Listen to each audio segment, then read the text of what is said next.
महाराष्ट्राला आज एक काळजाचा ठोका चुकवणारी घटना घडली, ज्याची कुणी स्वप्नात देखील विचार केला नव्हता। जिकडे बघेल तिकडे सर्वजण आज दुःख असल्याचा पाहायला मिळतंय।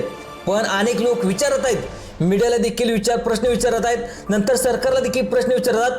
तर आजचा अपघात होता की घात होता हे देखील सर्व लोक विचारत होतात। स्वर्गवासी गोपीनाथ मुंडे यांचा देखील कार ॲक्सिडेंट झाला, तो देखील सकाळी झाला।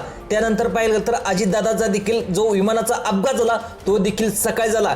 नेमकं हे होण्याचं कारण नेमकं काय याची देखील लोक आता विचार करतात। नेमकं या अपघातामागे सत्य काय याचा जाणून घेण्याचा याचा रिपोर्ट जाणून घेण्याचा प्रयत्न आज आपण पाहणार आहोत।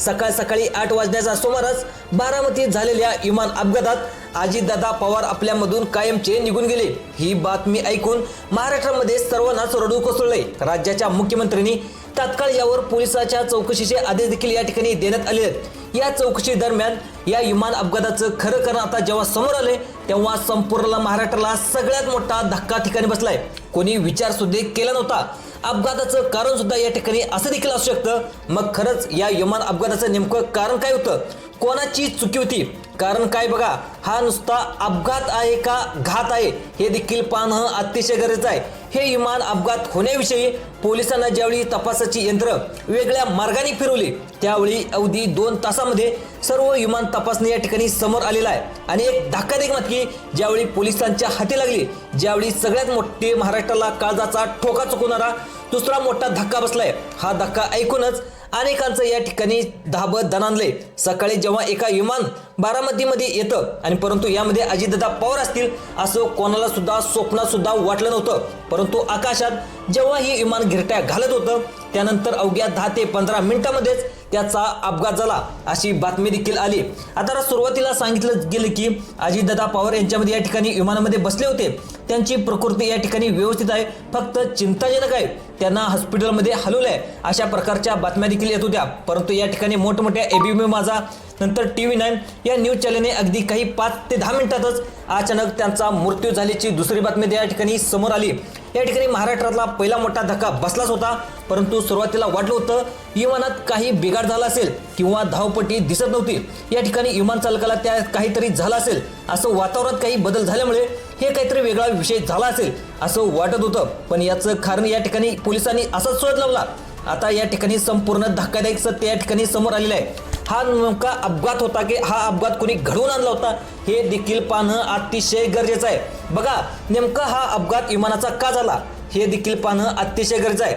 अपघाताच्या शेवटच्या त्या ठिकाणी 5 मिनिटांमध्ये असं काय घडलं याची माहिती आपण स्वतः त्या ठिकाणी DGS या सरकारी संस्थेला अहवाल आता या ठिकाणी प्राप्त झालेला आहे। शेवटच्या आता 5 मिनिटांमध्ये विमान चालकांनी एअर ट्रॅफिक कंट्रोलला नेमकं फोनद्वारे काय सांगितलं होतं आणि त्याद्वारे आता समजणार आहे की नेमकं आता कोण आरोपी आहे, नेमकं कशामुळे झालं, कारण काय समोर आली, शेवटचा संदेश नेमका आता या ठिकाणी काय आला, DGS ला काय गेलेला होता ही माहिती या ठिकाणी नेमकं समोर येणार नाही। आणि ही माहिती समोर आल्यानंतर हा नेमका अपघात होता की आघात होता की घात होता हे पाहणं देखील अतिशय गरजेचं आहे। बघा, शेवटच्या 5 मिनिटांमध्ये या ठिकाणी काय घडलं होतं, खरंच या विमानाचं इंजन खराब झालं होतं का, त्या ठिकाणी मशीनमध्ये काहीतरी बिघाड झाला होता का, काही वेगळंच कारण होतं का, वैमानिकाची काही चूक झाली होती, तिसरंच काहीतरी वेगळं या ठिकाणी मनामध्ये संशयाची पाल या ठिकाणी अनेक लोकांच्या मध्ये चुकचुकत आहे। बघा, आता पोलिसांच्या मार्फत काही सूत्रांनी मुख्यमंत्र्यांनी देखील माहिती दिली आहे। अखेर या ठिकाणी ही चौकशी समोर आल्याचं या ठिकाणी आलेलं आहे।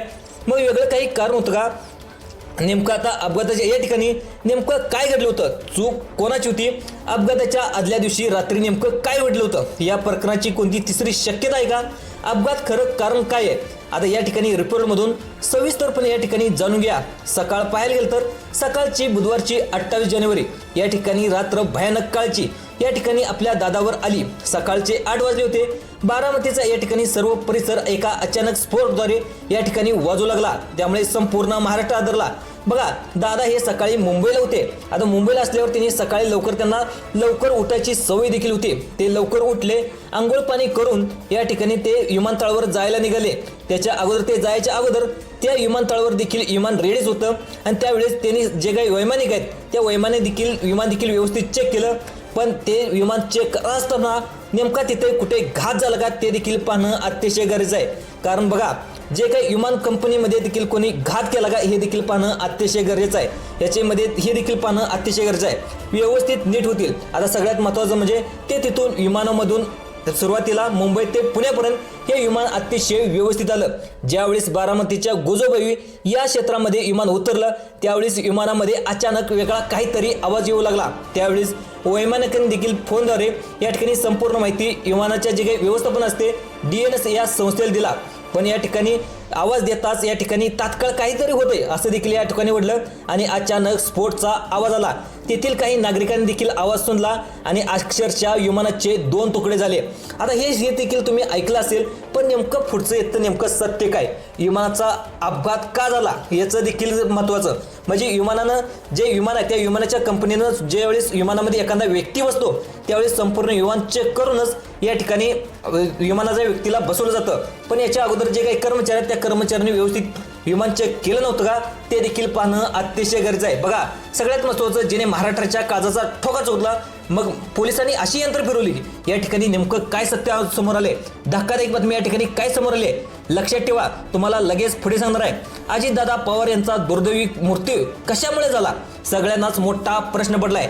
नेमकं या पाठीमागे कोणाचा हात असू शकतो, अपघात नेमका कसा झाला, विमान तर 500 फुटावर होतं, मग असं काय घडलं की नेमकं वैमानिकाचा ताबा कशामुळे सुटला, ब्लॅक बॉक्समध्ये नेमकं काय समोर आलं, शेवटचे 5 मिनिटांमध्ये या ठिकाणी आता विमान चालकांनी काय संकेत दिले, कॉल रेकॉर्डिंग मध्ये काही समोर आलं आणि सगळ्यात महत्त्वाचं म्हणजे आता वैमानिकाचा आवाज काय होता, दादाचे शेवटचे कॉल रेकॉर्डिंग काय होते, कोणाला दादानी कॉल केले, आदल्या रात्री विमानासोबत त्या ठिकाणी काय चालू होतं, सगळी माहिती या ठिकाणी समोर आलेली आहे। अपघाताचं खरं कारण नेमकं काय आहे याची शक्यता देखील या ठिकाणी वर्तवण्यात आलेली आहे। आज बुधवार 28 जानेवारी सकाळी जो दिवस होता तो अपघात या ठिकाणी असा घडला, सर्व महाराष्ट्राच्या डोळ्याच्या पाण्यामध्ये सर्व लोकांच्या अक्षरच्या डोळ्यामध्ये अक्षरच्या पाणी वाहू लागलं आणि दिवशी मित्रांनो अजितदादा हे कणखर नेतृत्व होतं आणि संपूर्ण महाराष्ट्र राज्याला या ठिकाणी संपूर्ण माहिती देखील होतं, त्यांचा विकास काय होता, त्यांचा कामाचा सपाटा काय होता।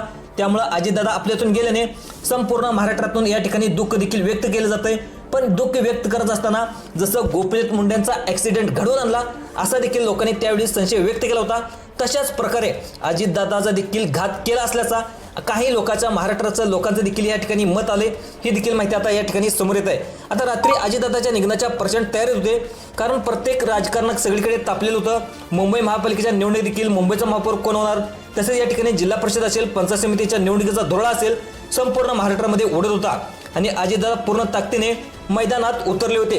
आता बघा लक्षात ठेवा, आज बुधवारी बारामतीमध्ये अजितदादाच्या 4 सभा आयोजित केल्या होत्या, परंतु या ठिकाणी पुढे काहीतरी वेगळे घडेल याची कल्पना कोणाला नव्हती। संपूर्ण महाराष्ट्राला हादरा देणारी नेमकं या ठिकाणी घटना घडली, आता याचा कोणी विचार सुद्धा केला नव्हता। आता कारण नेमकं या ठिकाणी काय होतंय तर आता या बॉक्समध्ये समोर काय आले अहवाल बघा। आता DGS म्हणजे नेमकं काय तर जे काही तुमची चौकशी करायची आहे ते आता DGS मधून जे काही कॉल रेकॉर्ड झाले याची चौकशी करून या ठिकाणी त्याची चौकशी केली जाणार आहे। आता सगळ्यात महत्त्वाचं म्हणजे अगदी काही मिनिटाच्या आतमध्ये ही घटना या ठिकाणी घडली बुधवारी 27 तारखेला, म्हणजे लक्षात ठेवा 28 तारखेला या ठिकाणी सकाळी 8 वाजण्याच्या सुमारास या ठिकाणी ही घटना घडली आणि लक्षात ठेवा कालच अजितदादा पवार यांनी 27 जानेवारीच्या रात्री काल या ठिकाणी मुंबईतच निवासस्थानी होते। दुसऱ्या दिवशी या ठिकाणी बारामतीत 4 मोठ्या त्यांच्या सभा आयोजित केल्या होत्या आणि ते सकाळीच लवकर उठले होते आणि अजितदादा पवार सकाळी 6ला उठून या ठिकाणी ते बाहेर निघाले होते आणि त्यांचा या ठिकाणी गाडीतून ऍक्सिडेंट झालेला आहे। मित्रांनो तुम्हाला काय वाटते नक्की अजितदादाचा अपघात होता की घात होता, तुमच्या प्रतिक्रिया कमेंटमध्ये नोंदवायला विसरू नका। धन्यवाद।